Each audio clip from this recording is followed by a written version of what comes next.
Hey everyone, so today I need to take this drive shaft off this mid shaft or intermediate shaft of a B series Honda.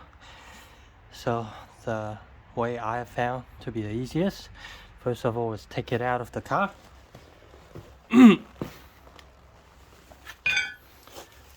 What I'm using is this pole. Basically anything sort of strong. Hold on, step onto it on the intermediate shaft and basically hammer it out at an angle like this.